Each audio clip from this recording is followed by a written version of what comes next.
Nah, teman-teman, jadi untuk membuat sebuah power bank atau kita merakit power bank, tentunya kita harus ada baterainya. Jadi di sini saya beli sepaket baterai di toko vape ya. Jadi saya nggak tahu ini baterainya bagus atau enggak. Menurut teman-teman ini bagus nggak? Cuman ini ada yang aneh ya. Di casingnya ini mAh, M-nya huruf besar. Teman-teman pasti tahu kan? M ini miliampere hour, harusnya M-nya huruf kecil. Oke, tapi nggak apa-apa ya. Ini baterainya dan dia 3000 mAh, terus 40 ampere maksimum gitu ya. Dan selain itu saya juga memerlukan modul fast charging. Jadi ini adalah modul charger yang bisa fast charging. Ada beberapa support agreement terhadap teknologi fast charging HP ya. Dan selain ini kita juga perlu modul untuk charger baterainya. Jadi modul charger baterainya yang juga sudah support untuk 2 baterai, teman-teman. Jadi di sini saya menggunakan modul charger seperti ini yang nanti akan disortkan di bagian pin set di sana agar bisa mencharger dengan tegangan maksimum 8,4 volt. Dan tidak lupa juga untuk konektor DC-nya. Ini untuk nyolokin adaptornya lah. Jadi masih pakai colokan gini biar gampang aja nyolder-nyoldernya. Terus untuk bikin casing power banknya, saya di sini menggunakan mesin 3D printer. Jadi saya keluarkan nih mesin 3D printer dengan warna yang mencolok ini, Hicktop. Ini tipenya apa ya? S250. Jadi teman-teman bisa searching Hicktop S250 ya. Jadi dia dari pabrikan di luar negeri sana, dan ini full body besi ya dari rangka-rangkanya. Terus juga ada sensor filamen putusnya gitu ya. Kalau putus dia bakalan berhenti sendiri. Ini sampai di bagian headnya ini ya, apa namanya, nozzle-nya ini dibungkus dengan metal atau besi.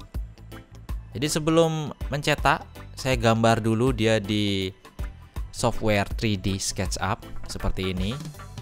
Lalu setelah itu di slice menggunakan software Cura. Kita buka filenya, teman-teman bakalan lihat.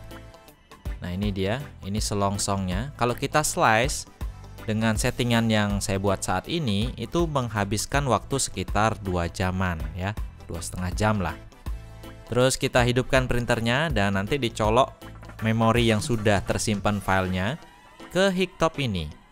Jadi pengoperasiannya nggak terlalu ribet teman-teman, dan harganya juga teman-teman bisa cek di keterangan video di mana saya membeli printer ini. Kita akan lihat dulu tampilan menunya. Kita back dulu ya, back ke menu awal. Di sini ada tools, kita bisa melakukan leveling bed, di mana ini harus dilakukan pada saat pertama kali merakit 3D printernya. Levelingnya juga gampang banget. Juga kita kalau mengganti filamen tinggal load atau unload dan yang lainnya. Sekarang kita langsung aja print file yang sudah saya simpan di memori. Ini power bank baru ya. Kita langsung aja cetak file yang tadi sudah disimpan. Maka kalau suhu 3D printernya sudah mencapai yang ditentukan, yaitu 220 di sini ya untuk filamen yang unik ini. Kenapa unik? Nanti saya akan bahas. Dia akan langsung bergerak dan menuju ke tengah karena desainnya kan ada di tengah tadi ya. Dan teman-teman bisa lihat nozzle-nya langsung mengeluarkan filamen yang tadinya padat, dia menjadi seperti pasta dan dituliskan seperti kita menulis di kertas gitu ya, layer per layer. Jadi lapis per lapis menulis desain 3D-nya. Ini masih desain atau lapisan pertama teman-teman. Nanti dia bakalan meninggi itu seiring dengan waktu. Weh, ini durasinya 2 jaman lebih ya. Teman-teman bisa lihat itu ada garis-garis tipis. Nah itu dia. Dan filamennya masuk di sini ya, didorong oleh gigi besi. Dan filamen yang saya gunakan di sini unik. Warnanya putih, ada sparkle apa tuh? Namanya twinkling blue. Jadi ada partikel-partikel biru di filamennya yang membuat dia bertekstur nantinya ya. Kalau dari suara, Hictop S250 ini nggak terlalu berisik. Yang berisik itu suara kipasnya. Suara motor steppernya atau dinamonya itu nggak kedengeran sama sekali ya. Cuman ini mungkin harus diperbaiki sama Hictop, suara kipasnya cukup berisik. Dan kalau untuk bahan-bahan yang dipakai di 3D printer ini masih bagus. Nah, ini dia ya. Memorinya tadi saya tuncapin di sini nih. Terus ada konektor USB, teman-teman bisa gunakan untuk upgrade firmware. Nah, ini udah lapisan ketiga. Oke, langsung aja ya. Saya akan cut aja proses printingnya. Kalau sudah jadi, nanti dia akan seperti ini, teman-teman. Saya print bodinya dan saya print juga tutupnya. Jadi tutupnya saya buat lubang untuk konektor USB-nya nanti. Nah, ini dia ada tekstur biru-birunya. Kalau saya lihat seperti apa ya? Keramik ya, batu alam atau apa namanya ya? Ya bertekstur lah. Jadi kita tes nanti ini baterainya untuk 2 biji baterai itu masuk nggak di lubang yang saya buat ya. Ini agak kasar ini teman-teman. Jadi baterai 18650 masuk dengan mudah di lubang yang sudah saya buat. Nanti ini kita akan rangkai seri seperti ini, kutub positif dan negatifnya terbalik gini ya. Tapi sebenarnya kalau kita nggak ada 3D printer, kita bisa pakai casing baterai aslinya ya. Kita tempel aja langsung modul power banknya, fast charging ini. Di atasnya mungkin kita kasih double tape atau dilem. Sedangkan untuk modul chargernya bisa kita taruh di sampingnya gitu ya. Cuman kalau kita taruh di sini, itu berfungsi aja sih. Cuman kan kayaknya kalau kena air bahaya juga.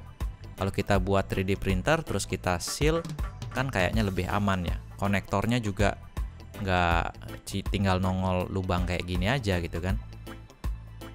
Terus kita akan lanjut untuk menyolder kabel di modul chargernya aja dulu ya, beserta dengan konektor DC tadi.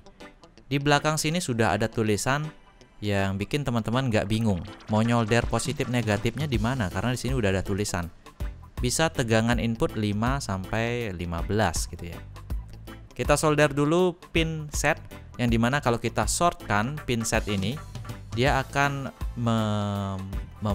memungkinkan kita mengecas 2 baterai di rangkai seri ya, jadi 8,4 tegangan maksimumnya.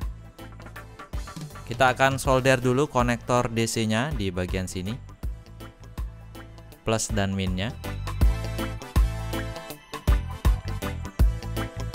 Nah, seperti ini dia. Nanti adaptor dicolok di sana, terus di sisi lainnya itu baterai nanti disolder. Mungkin pertama-tama saya mau nyoba dulu modul charger fast chargingnya ini. Saya akan solderkan langsung nanti ke baterai. Tapi sebelum baterainya saya solder secara seri, kita pastikan dulu tegangannya tidak jauh berbeda antara baterai satu dan baterai lainnya. Karena saya di sini tidak menggunakan rangkaian BMS, Battery Management System apa-apa gitu ya, lupa saya kepanjangannya. Jadi karena kita nggak pakai itu, kita harus pastikan baterainya seimbang tegangannya, nggak jauh-jauh banget lah. Di sini saya menggunakan solder portable, jadi agak susah menempel timahnya. Teman-teman bisa menggunakan solder 60 watt. Kalau mau menyolder di baterainya, teman-teman juga bisa sebenarnya menggunakan spot welder yang pernah saya review. Cuman mungkin tidak semua orang punya spot welder ya, sehingga saya menggunakan teknik menyolder aja gitu. Setelah disolder satu sisinya, kita akan coba masukkan. Oke, tidak ada masalah. Cuman di sini space-nya dikit banget. Kayaknya saya salah desain tutup deh. Kita akan coba nanti. Saya rencana mau ngetes dulu baterai ini bisa nggak mengaktifkan mode fast charging di modul chargernya ini ya. Kita akan coba ngecas HP saya ini. Jadi HP yang saya gunakan adalah Galaxy Note 10 Samsung Galaxy Note 10, yang dimana ini sudah support fast charging dengan menggunakan USB Type-C. Kita akan coba colokin dan nanti kita akan bandingkan dengan batok charger 5 volt standar yang bukan fast charging ya. Saya akan colokin di sini.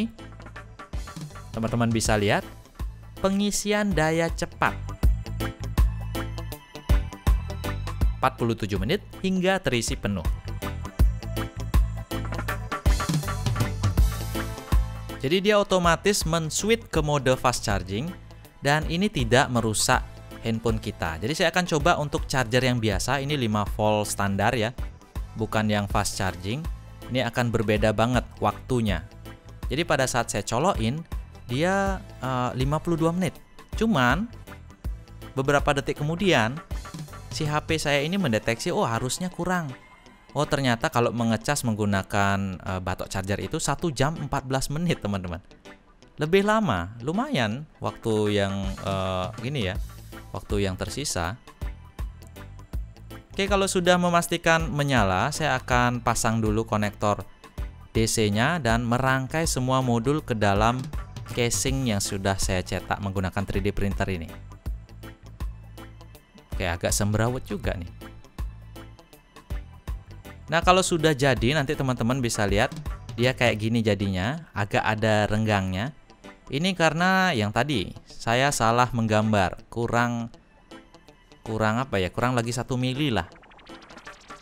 Ini jadi ada space 1 mm ya di bagian sini.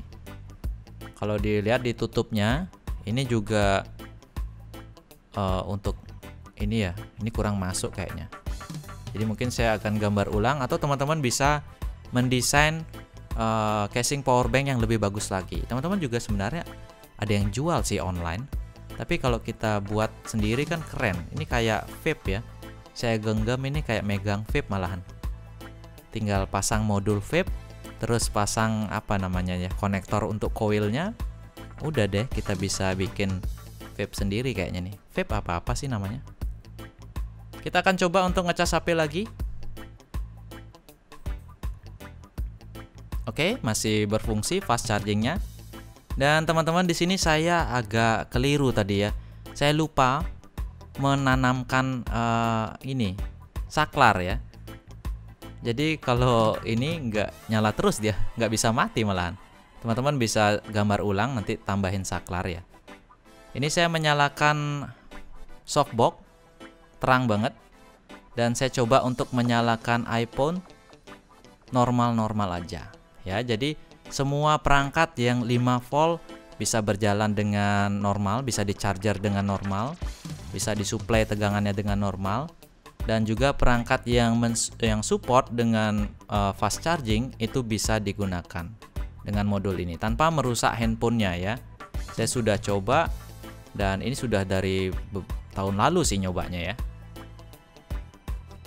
Oke teman-teman, kalau nggak punya casing powerbank bisa solder aja ke kabel jepit buaya seperti ini.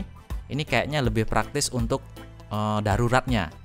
Jadi kita tinggal siapin aja baterai atau misalkan aki atau apa gitu ya.